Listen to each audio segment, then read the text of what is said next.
Hey, kia ora, Helen Brahms here, coming to you live from somewhere in Arizona.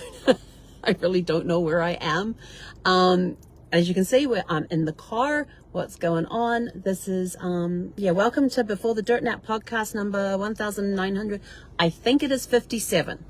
I'm not on my computer, as you can see. My computer is at home. I am very late with this, and I have a very good reason.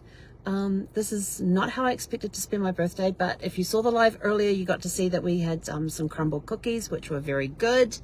I'm thinking I'm going to have to freeze most of those and just take one out at a time, because I only have very small pieces of those, and of 6 of them, and I got a huge sugar rush, which my body is still which is still processing. So I need some more protein. Had a protein shake and I need more protein. But that's my body. I know how it goes and all of that. So here we are on the podcast in my car somewhere in the Phoenix area. That's all I can tell you. Where am I? I'm about 30 to 35 minutes from home. And so what happened is that everything was going along fine, got work done, got some great cards and gifts. So thank you very much for everybody who sent me a card or a gift. Thank you too to everybody who has sent me birthday wishes, whether it's been phone calls, Facebook messages, posting on my Facebook wall, WhatsApp, text messages. You guys have just been inundating me the entire day with messages of birthday wishes and all that, and I am truly, truly grateful for all of that. So this evening, what happened is that Zeffie and I went for our walk, perfectly fine, everything going okay. We got home and everything was fine. She didn't do any of her swaying stuff while we were out walking, so that was good. She had her food there, and now we were between that hour. We had about an hour and a half before we had to get online to do the podcast. So I was talking with a really good friend of mine who called me for my birthday, had a great conversation and everything else. We finished our call, and I was just sitting there thinking, okay, what can we do now? And I suddenly went, I wonder where Zeffie is. And then I heard this noise, and I'm like, what on earth is that noise? And could not figure out what this noise. It was like something was struggling to breathe, and I'm like calling Zeffie. She wasn't coming. I go looking for her. I hear this noise, and it's sort of like bouncing between, because there's 2 doors to the office. So it was like bouncing like it was coming down the hallway, or it was coming from the great room. So I went into the office and turned the light on. She is laying there in the recliner with her head on the recliner, and she is foaming at the mouth in a full seizure. Her legs were straight out. Her head, like I said, her head's on the recliner. There's all this drool everywhere, this foaming of all this drool, air bubbles coming out. And so I just quickly got down on my knees in front of her, in front of the recliner, just started talking to her, stroking her, trying to get her to come out of this seizure thing. It went on for about 5 to 10 minutes. I'm thinking closer to 5 minutes than 10. Actually, I'm just going to do something wrong. I'm just going to lock my doors because I don't know where I am. Near the emergency vet, that's all I know. And it was like that for 5 to 10 minutes. Then she finally starts coming out. Oh, and her tongue was sticking. That's the thing I forgot to tell you. Her tongue was sticking out of her mouth. And just a little bit, but it was sticking out. And she was like panting like crazy. So I just sat there the whole time and just calmly talked to her, kept stroking her fur, petting her head, stroking her fur. I ended up with saliva all over me, all over my arms. And so she finally came out of it, and we thought everything was okay. And then I says, right, I'm going to have to go and call. As soon as I mentioned I was going to go call the vet, she almost started seizing again. She goes to the same thing where she says the drooling starts happening. We got her all cleaned up and everything. And so I went and called the closest emergency vet to us, and they said, because she's having a seizure, you need to go to a 24-hour place. We're closing at 9 o'clock. I'm like, okay, where's the closest 24-hour place? 35 minutes away. I'm like, okay. So they gave me the numbers of 2 and said, these are the 2 best ones to go to. So I called up the first one on the list, which is the one we're at now. And then I had to, and by that stage, Zeffie had done her wobbly sway thing. And as I'm on the phone with them and telling them that, she's doing her wobbly sway thing again. And I said, she just fell over. And she had literally fallen onto her side. And was just laying there on the floor. She was on the tile floor, which I can understand her falling over because it's very slippery on the tiles. And she fell over on her side. And by this stage, I'd already spoken to the vet, told them that. She says, yeah, bring her on in. And it's the first seizure she's ever had. And so I went and put everything in the car that I needed to take with me, you know, like my handbag, my water, a towel across the back seat for her, even though she's got her own car seat cover and everything else. I just wanted her to have just an extra layer of protection. So I put a towel there for her, and of course with the garage, when the doors are open, I've got to get around with her with it, and so I was like, this is going to be fun. And she wasn't getting up, and so while she's laying down on the ground, I had to put her harness on her, which was a trip and a half. So then I pulled her towards me and just rolled her over so I could get the other side. Finally got her up in my arms, and she's kind of like struggling, but it's just her front end that's struggling, not her back end that's struggling to get up. And she was kind of like out of it. So I finally got her into the car, got her buckled in. We got in the car, we got to the vets, went in and got her all checked in, and then went out to the car. I said, she's out in the car right now because she needs to be carried in, and I needed to sign whatever I needed to sign. And so they had one of the vet techs came. There's going to take 1 to 2 hours for the blood work to be done. So I've got to, so they said, well, you could go home. I said, yeah, no. I said, I would get home, have a few minutes at home, and I'm going to turn around and come back again. So no. But they said that they could either keep her there overnight and monitor her, or I could bring her home and monitor her for the next 24 hours. I said, I'd rather do it at home. They said, are you going to be home? I said, I live at home. I work from home. Everything's done at home. The only time, and I said, the only time I need to go out is if I've got errands to run, and I don't have any errands to run tomorrow that require me not taking her in the car with me. I said, she will have to walk in the morning though. So they're going to give her some anti-nausea medication. They're not giving her any anti-seizure because she's only had the one seizure.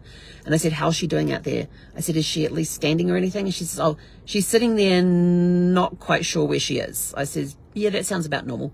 When she comes, and I told them about the swaying thing that she's been doing, and the cross leg thing, and the walking around drunk thing.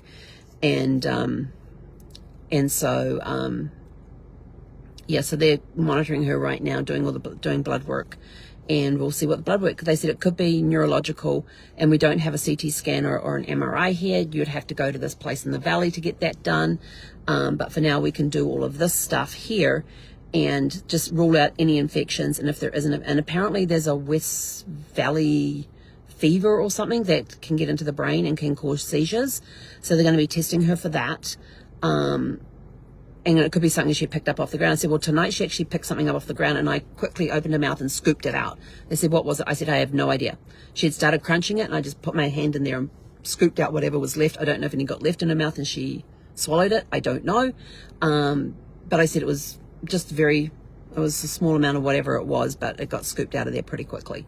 And like I said, I don't know if anything was left behind. So they're going to check her for that. So we won't know anything more for another hour or two when the blood results come back in. And then all going well, I get to take Zeffie home tonight and just have to monitor her for the next 24 hours. Thankfully, she sleeps on the bed right next to me. And if she makes any noise that's not normal, it wakes me up. I won't be putting on I've got this really cool thing with Calm where it's the theta waves. And that's been helping me have really, really deep sleep. Very weird dreams though, but really good deep sleeps. The last few nights, and been waking up very, very refreshed with that. So we won't be doing that one tonight. We'll just be trying to sleep normally, and I probably, knowing I have to monitor her, I'm not going to sleep very well tonight anyway.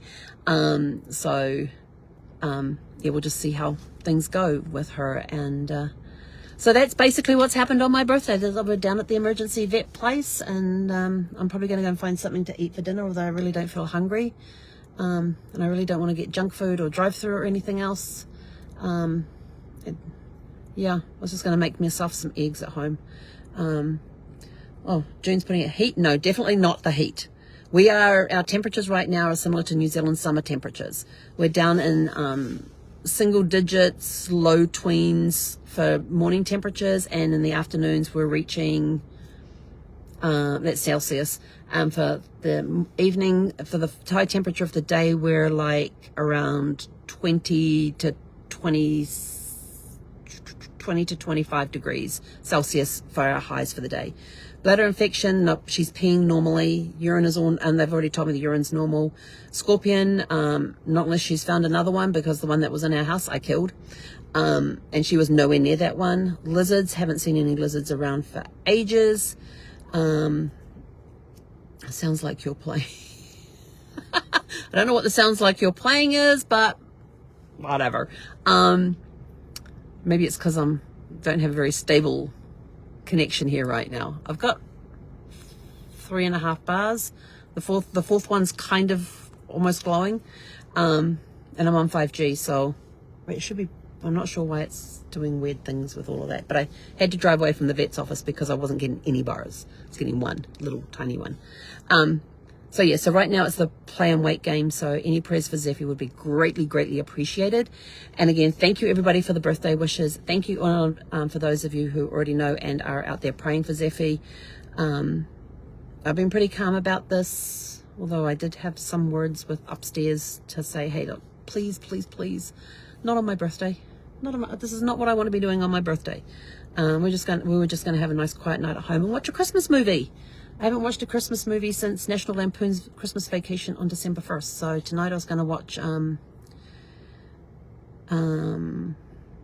was I going to watch tonight? I was going to watch The Christmas Candle, which is a really cool story. Max Lucado's The Christmas Candle, and it has Susan Boyle in it. You get to hear her amazing voice. That's one we were going to watch tonight, but I guess not.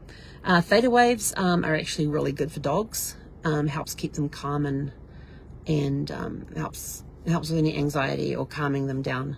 So I checked on that before I started using the program.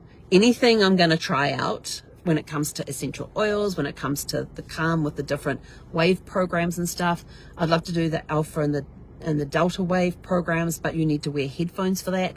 I am a side sleeper, so it would still be out of balance because one ear would be pressed against the speaker, the other one wouldn't. It would just be sitting on top. But the theta waves, I don't need to put headphones on. I don't need the equal distance for the speakers. But yeah, I definitely checked on theta waves before I did any of that. So we'll see what the doctors come back with. But that's it from me. I just wanted to make sure I got this in while I'm waiting for her, and I'll keep you guys updated and posted, give you an update tomorrow on what's happening. But otherwise, go out, have a super fantastic sparkling evening, and we'll catch you guys back here tomorrow evening at 6 p.m. Pacific, I hope. No, we will be back here. Nope, none of that. No new smart lights in the house. No, we haven't replaced any light bulbs in the house. The only thing that we have replaced in the house in the last couple of months, about 6 weeks ago, we had a smoke detector replaced because we had that thing going off at that started going off like 5:30 in the morning or something. That's funny. June's put here, I see Granny in your eyes. Granny was awesome. I miss Granny.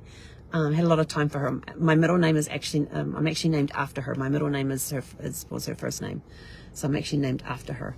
Yeah, she was Granny was a very special lady. She was awesome. I loved her. I loved going and visiting them at their house.